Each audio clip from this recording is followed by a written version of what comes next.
ओम शांति। शांति की शक्ति, शांति की शक्ति बहुत बड़ी शक्ति है और आज सारी दुनिया उसी की भिखारी है। दुनिया में मनुष्य के पास सारे सुख सुविधा के साधन होने के बावजूद भी शांति नहीं है। शांति के लिए कितना भटक रहे हैं, घूम रहे हैं। और बाबा कहे कि बाबा ने आकर के हमें यही शांति की शक्ति प्रदान कर दी। परम आदरणीय दादी जानकी जी हमेशा 3 बार ओम शांति बोलती थी और ये पक्का कराती थी कि मैं कौन, मेरा कौन और मुझे क्या करना है। अर्थात कि मैं शांत स्वरूप आत्मा हूं, शांति सागर पिता की संतान हूं। वो मेरा है, तो मुझे क्या करना है? शांति स्थापन करना, शांति में रहना, यही मेरा जीवन का उद्देश्य है, जीवन का मतलब है। तो सबसे बड़ी प्रॉपर्टी अगर भगवान ने आकर हमें दी है संगम युग में, ये सबसे बड़ी प्रॉपर्टी है कि बच्चे तुम्हारा स्वधर्म ही शांति है। ये महसूस कराया कि ये हमारी ओरिजिनल आइडेंटिटी है, क्योंकि इसी के आधार पर जीवन का लक्ष्य फाइनल होता है। कि जीवन का लक्ष्य क्या है? ब्राह्मण जीवन का लक्ष्य यही है कि हमें शांति धाम सुख धाम जाना है। रोज बाबा हम बच्चों को ये लक्ष्य मुरली के अंदर पक्का कराते हैं कि बच्चे अभी तुम कहाँ के राही हो, शांति धाम सुख धाम तुम्हें जाना है, यही तुम्हारा लक्ष्य है। लक्षण क्या है? लक्ष्य होगा तो लक्षण आएगा। लक्षण क्या है? शांति में रहना है। ये लक्षण हमें इमर्ज करना है, अपने शांति स्वधर्म को इमर्ज करना है।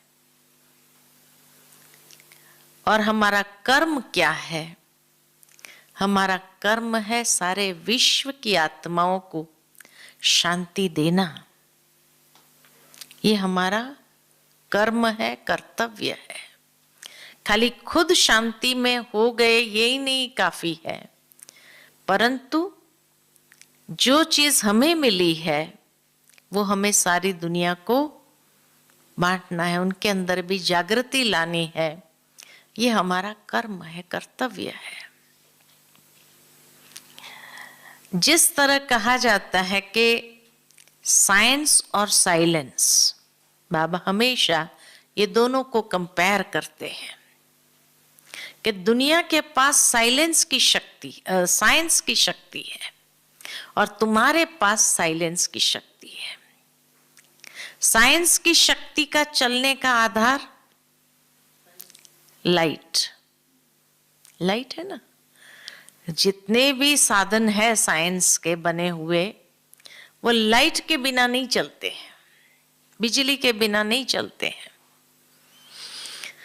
लेकिन साइलेंस की शक्ति का आधार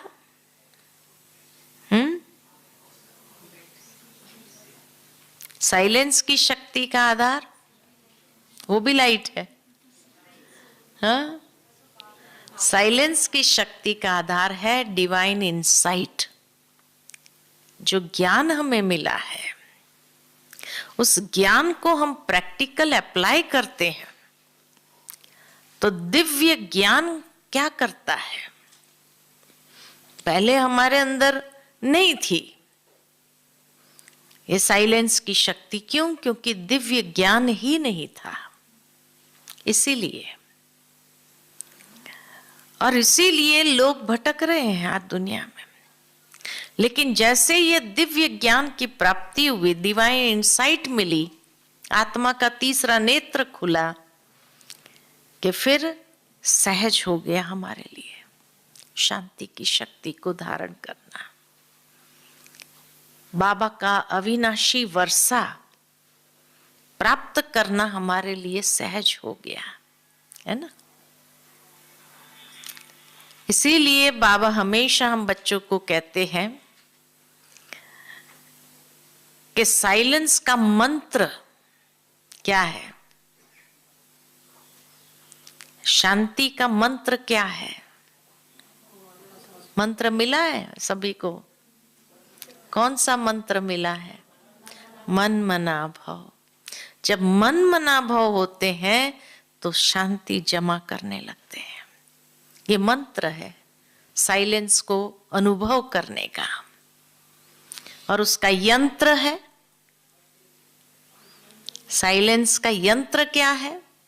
मंत्र है मन मना भाव, और यंत्र है बाप की याद। वो तो मन मन भाव हो गया ना। साइलेंस का यंत्र है शुद्ध संकल्प, क्योंकि इसको अनुभव किस माध्यम से करेंगे हम? यंत्र कौन सा है? तो शुद्ध संकल्प, दिव्य बुद्धि और आत्मिक दृष्टि, ये 3 यंत्र है जो हमें साइलेंस का अनुभव कराता है। बाबा की एक अव्यक्त मुरली में बहुत अच्छी ये बात बाबा ने स्पष्ट की थी कि शुद्ध संकल्प शांति का अनुभव कैसे कराता है, कैसे ये यंत्र का काम करता है, ये यंत्र कैसे कार्य करता है। तो बाबा कहे अगर संकल्पों में अशुद्धि होगी तो अशांति है। जितनी संकल्पों में शुद्धि है उतनी शांति है। इसीलिए बाबा कहते हैं बच्चे अपने संकल्पों को इतना शुद्ध स्वच्छ बनाओ। जितनी शुद्धता, स्वच्छता, सकारात्मकता है उतना मन शांत रहेगा। आप देखो मन के अंदर नेगेटिव संकल्प चलाकर देखो, शांति का अनुभव होगा? कभी नहीं हो सकता है। अच्छा, व्यर्थ चलाकर देखो, शांति होगी? कहते परेशान है मन, आज बड़ा उदास है। वेस्ट चलने के बाद कभी शांति नहीं हो सकती है। इसलिए ये शुद्ध संकल्प ये यंत्र है, और ये यंत्र को चलाना आना चाहिए। तो इसीलिए बाबा कहे जितने हमारे संकल्पों में शुद्धि है, स्वच्छता है, सकारात्मकता है, उतना बहुत अच्छी शांति का अनुभव करते हैं।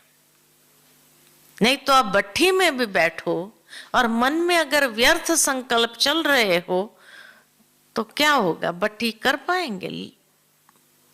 कर ही नहीं पाएंगे। वो शांति की शक्ति या जो अनुभव करना चाहते हैं नहीं कर सकते हैं, संभव ही नहीं है। इसलिए यंत्र चेक करो, यंत्र ठीक है हमारा। संकल्पों की खाली स्वच्छता हो इतना नहीं, लेकिन धैर्यवत हो। जितनी संकल्पों की गति फास्ट होगी उतनी बहुत ऊर्जा हमारी वेस्ट जाती है। इसलिए बाबा कहे इसको धैर्यवत करो। जितने स्लो चलते हैं विचार, शांतिपूर्ण होते हैं, उतनी वो शक्ति को जमा कर सकते हैं। जिस तरह कोई बहुत ज्यादा बोलता है, बाह्य मुखता वाला है, एक सेकंड भी चुप बैठ नहीं सकता है, तो क्या कहते हैं?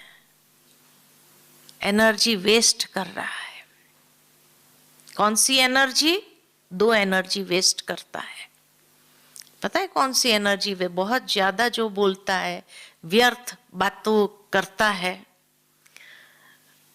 तो एनर्जी उसकी वेस्ट होती है। इसी तरह जो बहुत ज्यादा संकल्प चलाने के आदती पड़ गए, आदती बन गए, क्योंकि 63 जन्म के संस्कार है, तो इन संस्कारों के कारण जो है बहुत ज्यादा हम व्यर्थ संकल्प चलाते रहे। तो उससे दो एनर्जी कौन सी वेस्ट होती है? पहली एनर्जी वेस्ट होती है रूहानी एनर्जी, हमारी वेस्ट जाती है, यानी आत्मा की एनर्जी वेस्ट जाती है। और दूसरी एनर्जी कौन सी वेस्ट जाती है? भाग्य की एनर्जी वेस्ट जाती है। बहुत अच्छी बाबा की मुरली याद आती है मेरे को। बाबा ने कहा भाग्य की एनर्जी वेस्ट जाती है। भाग्य की एनर्जी कैसे वेस्ट जाती है? क्योंकि जितना हम साइलेंस में रहते हैं, समर्थ संकल्प चलाते हैं, शक्तिशाली संकल्प चलाते, उतना हमारा भाग्य श्रेष्ठ है। लेकिन जितना बाह्य मुक्ता में है, चाहे संकल्प भी हमारे बाहर की दुनिया के हिसाब से, आकर्षण के हिसाब से चल रहे हैं, जैसे दुनिया में होता है, लोगों के संकल्प देखो कैसे चलते हैं, कितनी बाह्य दुनिया का आकर्षण है, और उन आकर्षणों के वश संकल्प चलता है, तो वो अपने भाग्य की एनर्जी वेस्ट नहीं कर रहे हैं। जो प्राप्त करना चाहिए, जो संकल्प की सिद्धि जिसको कहा जाए, वो बिना साइलेंस पावर के अनुभव नहीं हो सकती है। जो सिद्धि प्राप्त करना चाहते हैं, उसके लिए धैर्यवत संकल्प जितने होंगे, उतनी सिद्धि स्वरूप में आ जाएगी। बाबा ने बहुत अच्छी बात ये कही कि सिद्धि स्वरूप में आ जाए, यानी जो सोचो सही हो जाए। वो तब होगा जब हमारे संकल्पों की गति धैर्यवत है। इसलिए कहा कि एक तो रूहानी एनर्जी को वेस्ट करते हैं, दूसरा भाग्य की एनर्जी को वेस्ट करते हैं। वो भाग्य को जिस तरह से अनुभव करना चाहते, वो अनुभव नहीं कर पाते हैं, है ना। आप सोचो, मनुष्य की संकल्पों की शक्ति कितनी तीव्र वेगी है, तीव्र गति से चलती है कि रात को इनको नींद नहीं आती है, नींद की गोलियां लेनी पड़ती है, तब तो जाकर के इनको नींद आती है।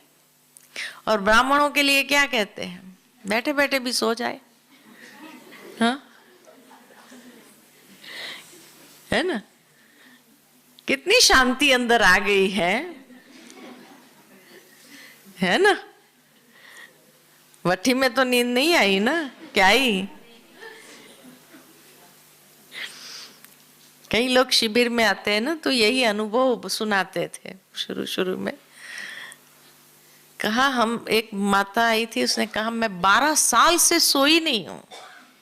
नेचुरल स्लीप क्या होती है मैंने कभी जिंदगी में अनुभव नहीं किया, लेकिन पहली बार यहाँ आते ही मुझे क्लास में जो नींद आई है, नेचुरल स्लीप क्या होती है वो मैंने अनुभव किया।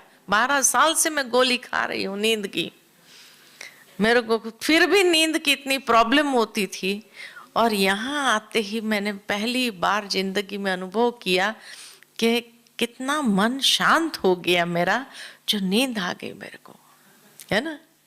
इसीलिए वो ज्ञान में चल पड़ी सोचो, है ना।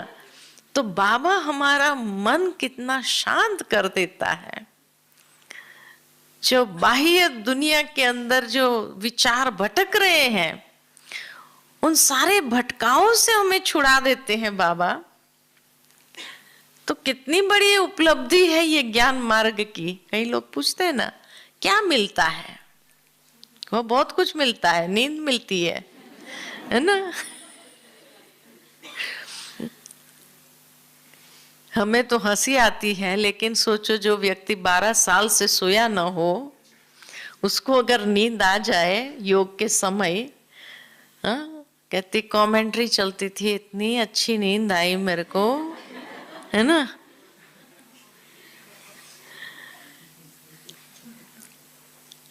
तो उनको तो नेचुरल है, कितनी जैसे प्राप्ति हो गई हो, बहुत समय से जिस बात की वो तलाश कर रही थी वो उसको प्राप्त हो गया, तो उसको कितनी खुशी हुई होगी, है ना।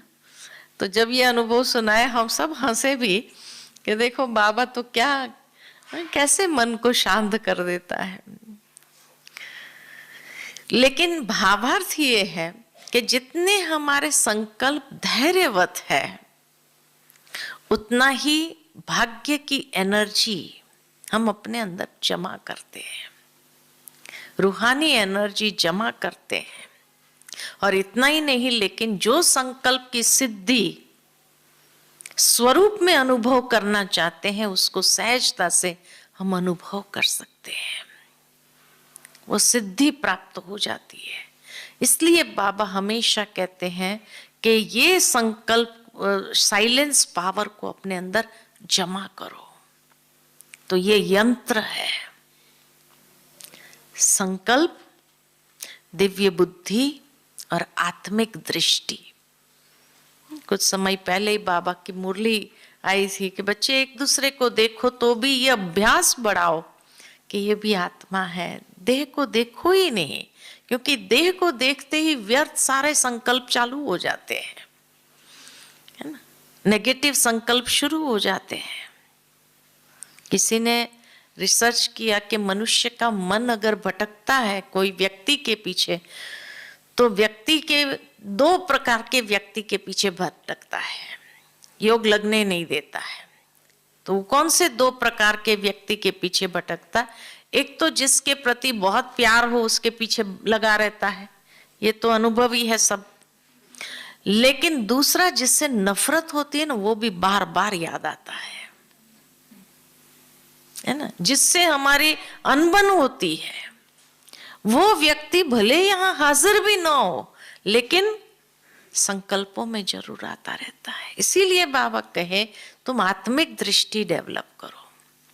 ये देह से बाबा ने जो हम बच्चों को उपराम किया है उससे सबसे बड़ा फायदा ही यह है कि आत्मिक दृष्टि हमारी जितनी होगी उतना साइलेंस की शक्ति को अनुभव करेंगे।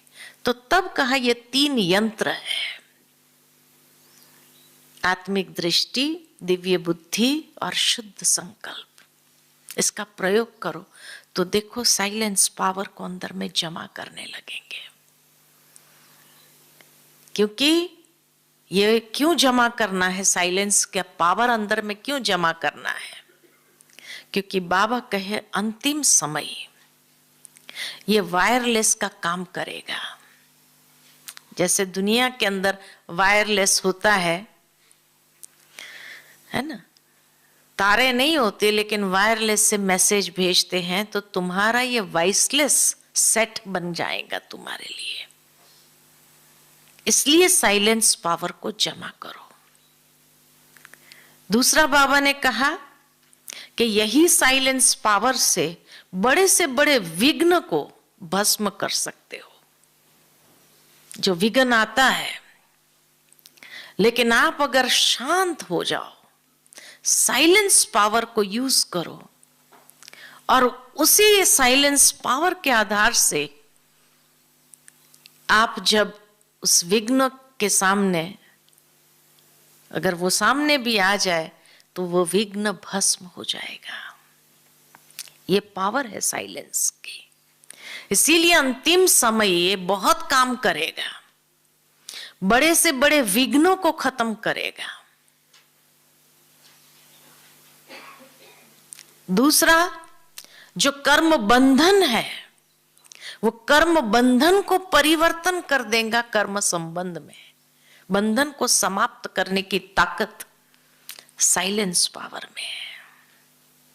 जो कई लोग आज कहते हैं बहुत बंधन है, हमें तो बहुत बंधन है, बहुत बंधन है, लेकिन उस समय आप साइलेंस पावर को यूज करो, देखो ये बंधन कैसे परिवर्तन होता है या नहीं होता है। प्रयोग करो। बाबा के महावाक्य व्यर्थ नहीं होते हैं, बाबा ने अगर बात कही है लेकिन हमने प्रयोग नहीं किया है उसका। आप जितना साइलेंस में रहेंगे, दुनिया में लोगों के बंधन बढ़ते क्यों है? क्योंकि एक ने अगर गुस्सा करना शुरू किया तो दूसरा साइलेंस का प्रयोग करने के बजाय वो 4 बात और बोलेगा, हम चुप क्यों रहे? तो क्या होगा? वो बंधन बढ़ेगा या बंधन खत्म होगा? बढ़ेगा ना। तभी तो बाबा कई बार कहते हैं कोई क्रोध कर रहा है, आप मुख में मुलरा डाल दो, चुप हो जाओ, मतलब तो बंधन बढ़ेगा नहीं, लेकिन वो बंधन मुक्त कर देगा आपको। तो इसीलिए साइलेंस पावर क्या नहीं कर सकता है, लेकिन प्रैक्टिकल प्रयोग हमने किया क्या? कई लोग ये सोचते हैं कब तक शांत रहे, जितना हम शांत रहते हैं उतना ज्यादा बोलते जाते हैं, इसलिए हमें जवाब देना ही पड़ता है। लेकिन बाबा कहे तुम ताली क्यों बजाने जाते हो? चुप रहो ना, उसकी बात सुनो ही नहीं। सामने वाला जितना बोलता जाए आप शांति की शक्ति का प्रयोग करो, बाबा इस आत्मा को शांति प्राप्त हो। और हम आत्मिक दृष्टि से उसको देखे, उसकी ब्रुकुटी में देखे, ये भी एक आत्मा है, अपना स्वधर्म भूला हुआ है, उसके प्रति रहम की भावना प्रवाहित करो। देखो वो शांत होता है कि नहीं होता है? हो जाता है। प्रैक्टिकल प्रयोग करके देखो। एक बार हमने प्रयोग किया था इसका। एक भाई बहुत बोल रहा था, मतलब टोंट की भाषा में जिसको कहा जाए ऐसे बोल रहा था, खूब जोर जोर से बोल रहा था कि जैसे सुनाई देवे हमें भी, है ना। लेकिन उसी समय जैसे बाबा ने कहा, हमने उसकी ब्रुकुटी में देख करके, हे आत्मा तुम शांत स्वरूप है, शांत हो जाओ, है ना। मैं आत्मा शांत स्वरूप, स्वधर्म में स्थित, और ऐसी दृष्टि उसको दिया, 1 सेकंड में उसके बाद एक शब्द उसके मुख से निकल नहीं सका और वो ऐसे चला गया। दोबारा जिंदगी में मेरे सामने हिम्मत नहीं किया बोलने की। ये ताकत है साइलेंस पावर की। प्रयोग करके देखो। बाबा ये भी नहीं कहता कि आप शांत रहो, हाँ भाई आप शांत रहेंगे वो बोलता ही जाएगा, बोलता ही जाएगा, लेकिन आप प्रयोग करो अपने साइलेंस पावर का, स्वधर्म का प्रयोग करके देखो। वो दोबारा कोई टोंट तो क्या, लेकिन इज्जत देना चालू करेगा। ये प्रैक्टिकल अनुभव है, ये प्रैक्टिकल अनुभव है कि उसके बाद टोंट मारना तो छोड़ो, लेकिन इज्जत देना शुरू कर दिया। लेकिन हाँ, चुप रहने का मतलब ये नहीं कि हम भी कुछ न करें, अंदर में व्यर्थ चलाते रहे तो वो ज्यादा बोलेगा। लेकिन हमें क्या करना, अपने साइलेंस की शक्ति का प्रयोग करना है। प्रयोग करके देखो, है ना। उसको ऐसी दृष्टि दो आप, पावरफुल, वो आपके सामने खड़ा नहीं हो सकेगा। बंधन तो बहुत दूर की बात, खड़ा नहीं हो सकेगा आपके सामने। करके तो देखो। इसलिए बाबा ने कहा कि कैसे भी विघ्न को समाप्त कर सकता है, कितना भी कड़े से कड़ा कर्म बंधन क्यों ना हो, लेकिन यह भी कर्म संबंध में परिवर्तित हो जाएगा। इसीलिए साइलेंस पावर को विशेष अपने अंदर जमा करना है, क्योंकि अंतिम समय ये बहुत काम आएगा। अनेक आत्माओं को शांति की अंजलि जो लेने के लिए आपके पास आएगी, भाई थोड़ी सी शांति, हमारे मन को शांत कर दो, हमारे मन को शांत करो। और आप उनके सर पे ऐसे हाथ रखेंगे, उनका मन शांत हो जाएगा। अनुभव करके देखो। कोई बहुत परेशान हो, जिसका मन बहुत विचलित है, सूझ नहीं रहा है, वो आपके पास आएगा, हमको थोड़ी शांति दे दो, है ना। आपसे हमें शांति के जैसे किरणें में आप उनके सर पे ऐसे हाथ रखो और देखो उसका मन शांत हो जाएगा कि नहीं, करके देखना है ना। मुझे मालूम है कि एक बार एक व्यक्ति को बहुत माना, जिसको कहा जाए डिप्रेशन। अब डिप्रेशन में क्या होता है, इतने नेगेटिव विचार आते हैं, इतना व्यक्ति बेचैन होता है अंदर से। ऐसे समय पर जाकर उसको सिर्फ ऐसा हाथ रख दिया, शांत हो गया एकदम। जो तूफान मचा रहा था, जो उत्पात मचा रहा था, शांत हो गया। ये साइलेंस पावर बाबा कहे, क्योंकि अंतिम समय ऐसी आत्माएं बहुत आएंगी आपके सामने। उसको खाली अंजलि दे दो, ये अंजलि ही उसके लिए बहुत है। तो इतना जमा करना पड़ता है ना। अच्छा, ये साइलेंस की शक्ति जमा कैसे करेंगे? तो सबसे पहली बात, साइलेंस पावर को अपने में जमा करने के लिए अंतर्मुखता का अभ्यास चाहिए। अंतर्मुखी बनना जरूरी है, क्योंकि जितना बाह्य मुखता में होंगे उतनी हमारी एनर्जी वेस्ट जाएगी। इसलिए बाबा कहे अंतर्मुखी हो जाओ। अंतर्मुखता का मतलब है अपनी कर्मेंद्रिय को समेट लो, अंदर कर दो। जो बाह्यता के तरफ है उसको भीतर ले जाओ। तो कर्मेंद्रिय के ऊपर पूरा कंट्रोल हो, क्योंकि जितना कर्मेंद्रिय के ऊपर कंट्रोल होगा तो मन के ऊपर भी अधिकार प्राप्त कर सकेंगे। अगर कर्मेंद्रिय के ऊपर अधिकार नहीं है तो मन के ऊपर कभी अधिकार प्राप्त नहीं कर सकते। अंतर्मुखता माना स्वस्थिति में, श्रेष्ठ स्थिति में अपने आप को स्थित करो, समेट लो, मन के ऊपर अधिकार प्राप्त करो और फिर आत्मा को श्रेष्ठ स्वमान की स्थिति में स्थित करो।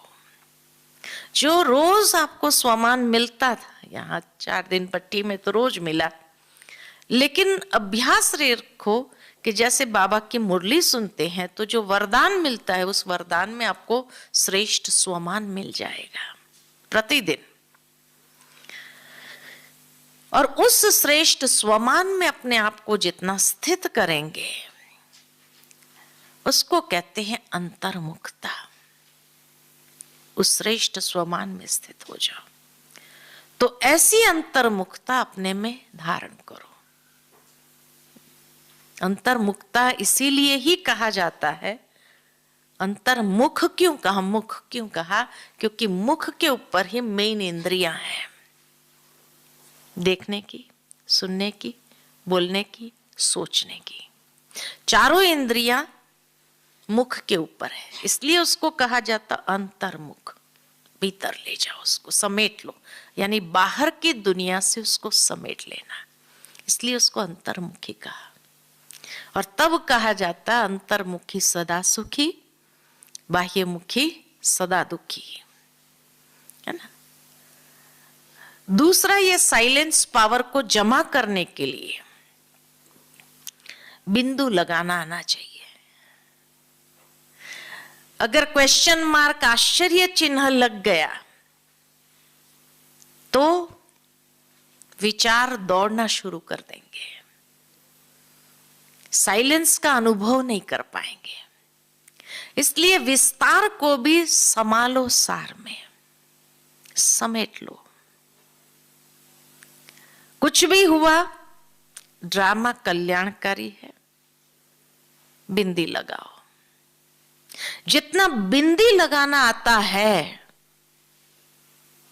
उतना साइलेंस पावर को जमा कर सकेंगे।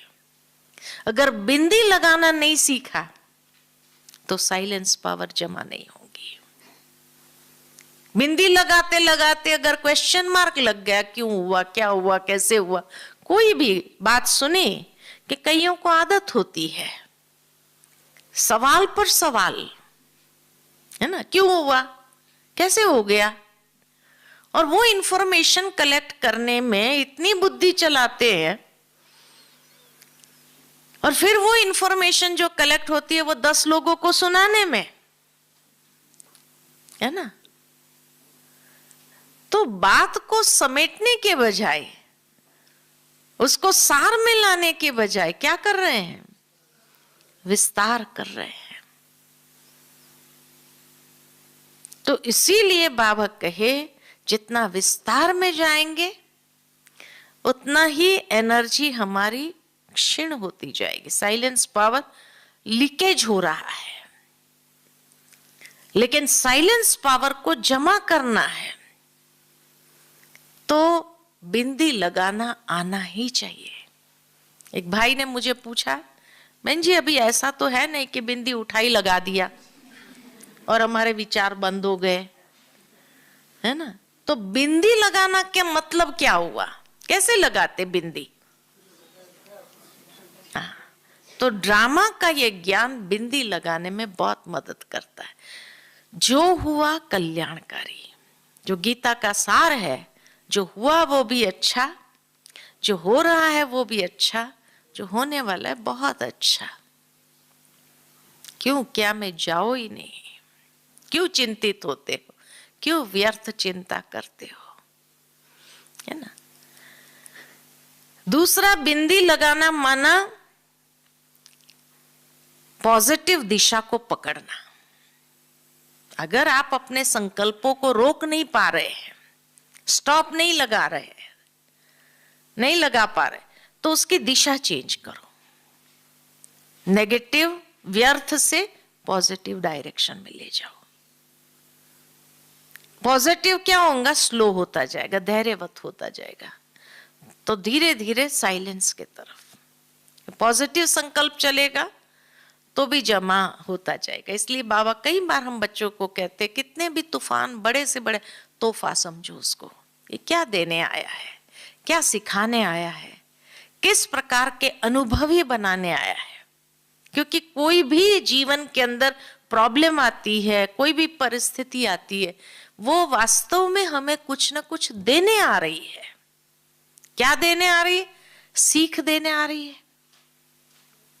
जीवन में कोई अमूल्य सीख देने आ रही है या अनुभव देने आ रही है। उसी से तो अनुभवी बनते हैं। आज दुनिया में जो बुजुर्ग होते अनुभवी बने, कैसे बने? ठोकरें खा खा करके ही तो सीख करके अनुभवी बने। बिना ठोकर खाए कोई अनुभवी बनता है क्या? कोई नहीं बनता है ना। तो इसीलिए जीवन के अंदर अनुभव बिना ठोकर खाए मिल जाए, ये तो हो नहीं सकता है। तो ये परिस्थिति अगर आई है तो कुछ ना कुछ देने आई है, या कोई अनुभव देने आई है, या कोई सीख देने आई है ना। तो यही हम प्राप्त कर ले। तो ये जब दृष्टिकोण हम बदल देते हैं कि ये बात आई है, ये हमें क्या सिखाने आई है, तो डायरेक्शन चेंज कर दिया। विचारों का जो डायरेक्शन व्यर्थ चल रहा था, क्यों आई, क्यों आना चाहिए था, ये इसी वक्त आना चाहिए था, ये, और परेशान हो जाते, उसके बदले ये क्या देने आई है। डायरेक्शन चेंज हो गया। डायरेक्शन चेंज होते ही वो शांत होना शुरू हो। कुछ मिल रहा है तो क्यों नहीं लेंगे, लेना ही चाहिए, है कि नहीं। तो बिंदी लगाने का मतलब है डायरेक्शन चेंज करो, या ड्रामा की पटरी पर आ जाओ, तीनों कालों को देखो, अच्छा ही है, तो बिंदी लग जाएगी।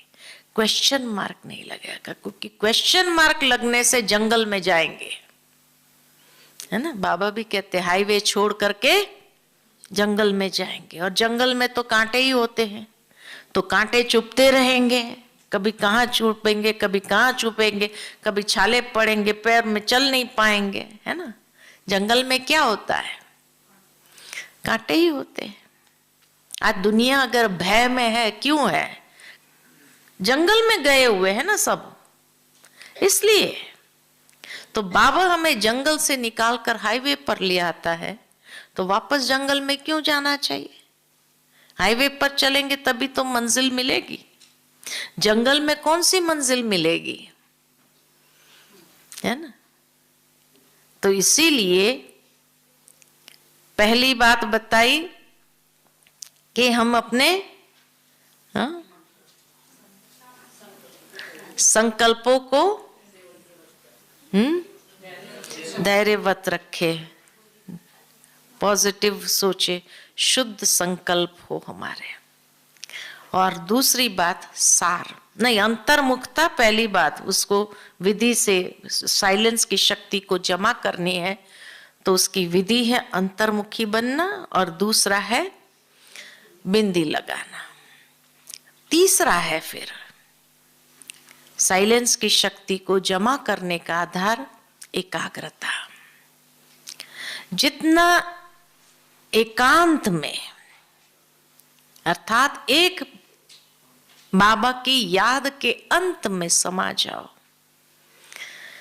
एकांत में बैठ मन को एकाग्र करते हैं, उतना ही उस एकाग्रता से अंदर में लगन की अगन बढ़ेगी। बाबा के साथ के लगन की अगन बढ़ेगी और उतनी साइलेंस पावर अंदर में जमा होगी। एकाग्रता से ही शक्ति जमा होती है। जितनी हमारी शक्ति अलग अलग डायरेक्शन में होंगी, उतनी हमारे मन का भटकाव भी अधिक रहेगा और उतनी एनर्जी हमारी वेस्ट जाएगी। इसलिए उसको फोकस करना, एकाग्र करना बहुत आवश्यक है, तभी वो शक्ति अंदर में जमा होने लगती है। इसलिए बाबा हम बच्चों को ये साइलेंस पावर को जितना अधिक जमा करेंगे, उससे कई फायदे हैं। चाहे उसका प्रयोग फिर आप प्रकृति के ऊपर करो, अनेक आत्माओं के ऊपर करो, अपने शरीर की व्याधि के ऊपर करो। अंतिम समय अनेक प्रकार के कर्म भोग भी उछल करके आएंगे बाहर, तो उस समय बाबा कहते हैं ये साइलेंस पावर का प्रयोग करो, तो देखो वो बीमारी के ऊपर भी कैसे विजयी हो जाते हैं। आज प्रैक्टिकल दादी गुलजार को जब हम देखते हैं, क्या देखते हैं? शांति की ऐसी देवी है ना। हर कोई महसूस करता है साइलेंस पावर को। गुलजार दादी के चेहरे से क्या, उनका चलने से क्या, ज्यादा बातचीत न करना, ये उनका व्यक्तित्व है। तो वो साइलेंस पावर जैसे छलकती है। तो कितने भी बड़े से बड़ी शरीर की व्याधि आई दादी के, जो अनेक परीक्षा के रूप में, उनके ऊपर भी विजय पाया। पहले जब कैंसर हुआ था दादी को, तो देखा कैसे कैंसर के ऊपर विजय पाया, यही साइलेंस बल। तो हर बीमारी के ऊपर भी विजयी अनुभव कराती है यही साइलेंस की शक्ति। इसलिए बाबा कहे अंतिम समय ये बहुत काम आएगी, लेकिन अगर अभी से उसके प्रति अटेंशन नहीं है, उसको जमा नहीं किया है, तो काम कैसे करेगा? इसलिए बाबा कहे जहां आप रहते हो, हर एक अपने घर को क्या बनाओ? शांति कुंड बनाओ। शांति कुंड हो जहां से शांति के वाइब्रेशंस निरंतर प्रवाहित होते रहे चारों ओर। ऐसा शांति कुंड हो जाए और स्वयं उस शांति कुंड में शांति देवा बनो। तो शांति देवा माना जहां मन के संकल्प, वाणी और कर्म तीनों शांत, शांति प्रधान हो। तो जब तीनों के अंदर साइलेंस पावर भर जाएंगी, शांत हो जाएंगे, तब वो साइलेंस के देवा, शांति के देवा आप सहजता से अनेकों को अनुभव करा सकेंगे। कोई भी जहां भी जाएंगे ऐसे शांति देवा तो क्या होगा। एक बार हमने महसूस किया, लौकिक में कुछ कार्य अर्थ जाना हुआ था हमें, तो जब गए तो हमने देखा कि सारे परिवार वाले इकट्ठे थे, विशेष कोई कार्यक्रम था तो बुलाया था हमको भी। तो बहुत कम ऐसे जाना होता है मेरा, जब सारा परिवार इकट्ठा होता है, मिलना ही नहीं होता है। तो जैसे ही गए तो उनके आपस में पर चिंतन चल रही थी, पता नहीं किसके बारे में बात चल रही थी, फलाना ऐसा है ऐसा है ऐसा है। लेकिन जैसे ही हमने एंट्री मार करके अंदर गए कि सारे चुप हो गए और कहने लगे चलो हमारी तो ये सांसारिक बातें चलती रहेंगी, उससे तो अच्छा है तुम कुछ सुनाओ।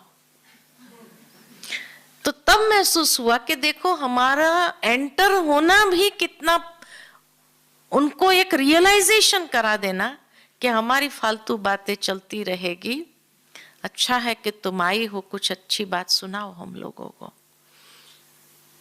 तो तब महसूस हुआ कि बाबा जो कहते हैं हम बच्चों को कि बच्चे तुम्हारे वहां खड़े होने से ये नहीं कि तुम भी उसमें इन्वॉल्व हो जाओ उनके परचिंतन में, लेकिन तुम्हारा खड़ा होना उनको एहसास दिलाना है कि ये हमारी फालतू बातें हैं, उससे तो कुछ अच्छी बात सुने हम। ये अभी हमारा कर्तव्य है। ऐसा शांति देवा आप एक एक को बनना है कि जब आप जाकर खड़े हो जाओ कहीं पर जहां पर चिंतन चल रहा हो, व्यर्थ चिंतन चल रहा हो, हंसी मजाक चल रही हो, अश्लील हंसी मजाक जो दुनिया में चलती है, लेकिन आप खड़े हो जाने से क्या हो जाए, शांति देवा आ गया है। और ये शांति देवा आने से ये मतलब उनको खुद को महसूस हो कि ये नहीं होना चाहिए, अच्छी बात सुनाओ कुछ आपकी। ये बाबा अनुभव कराता है कि बच्चे, तो बाबा ने ये अनुभव क्यों कराया, ताकि उस अनुभव से एक जागृति आई कि हाँ ये जरूरी है। हम जहां खड़े हो जाए वहां कोई की हिम्मत न हो कि वो फालतू बातें करे। ये अनुभव कराया बाबा ने। तो जैसे ही अनुभव हुआ तो मेरे को खुद को अंदर से जैसे निकला, बाबा थैंक्स। नहीं तो कहीं हमको भी जोड़ देते थे, आओ तुम भी बात करो, है ना। कई बार ऐसा होता है, आपको न चाहते हुए भी जुड़ जाना पड़ता है, और उस वक्त फिर सारा ज्ञान ध्यान भूल जाता है। और लोग भी ये अरे वो जाते हैं ब्रह्मा कुमारी में, लेकिन जब हम लोग बैठते हैं फालतू बातें करने हमारे साथ, वो भी जुड़ जाते हैं। कहेंगे या नहीं कहेंगे, ये भी एक परीक्षा होती है कि नहीं होती है। तो ऐसा आप शांति कुंड बनो, ऐसा आप शांति देवा बनो, जो आपके वहां खड़े होने, क्योंकि आप सभी परिवार में प्रवृत्ति में रहने वाले हैं, तो जरूर है कि आपके अंदर जब ये शक्ति होगी तब उनको भी एक विश्वास बैठेगा कि ये ज्ञान से इतना परिवर्तन, अर्थात बाबा का साक्षात्कार कराने के निमित्त बन जाएंगे। यही बाबा का साक्षात्कार कराना है। तो इसीलिए एक एक ऐसे शांति कुंड अपने घर को बनाओ कि वो अगर हमारे घर आए तो भी वो हमारे से फालतू बातें, परचिंतन की बातें कर न सके, और अगर हम जाएं तो हम भी ऐसे शांति देवा बन करके जाएं कि उनकी हिम्मत न हो कि हमें इन्वॉल्व करे अपनी व्यर्थ की बातों में, लेकिन वो शांत होकर के आपसे कहे कुछ सुनाओ, आपकी कोई अच्छी बात सुनाओ, है ना। तो इस तरह की प्रैक्टिकल प्रयोग हमें करना है, अनुभव करना है कि सचमुच बाबा जो कह रहा है वो प्रैक्टिकल हमें करके अनुभव करना है। क्योंकि अंतिम समय में तभी जब चारों ओर हाहाकार होगा, आप एक एक शांति कुंड ऐसे होंगे जो वहां से कितनी आत्माओं को शांति मिलेगी। ये सबसे बड़ी मनसा सेवा है जो इस समय की पुकार है, समय की मांग है। ठीक है, ठीक है, ऐसे शांति देवा है ना सभी। तो ये भट्ठी का प्रैक्टिकल रिजल्ट क्या है? यहां से जाएंगे तो एक एक शांति कुंड, शांति देवा, जहां शांति का प्रवाह ऐसे फैले कि परिवार वाले भी आश्चर्यचकित हो जाए, ये भट्ठी से आए सचमुच, हाँ? इतनी शीतलता का अनुभव कर सके वो। तो ऐसा बनना है ना हर एक को, ये प्रत्यक्ष प्रमाण दिखाना है। ठीक है, अच्छा, ओम शांति।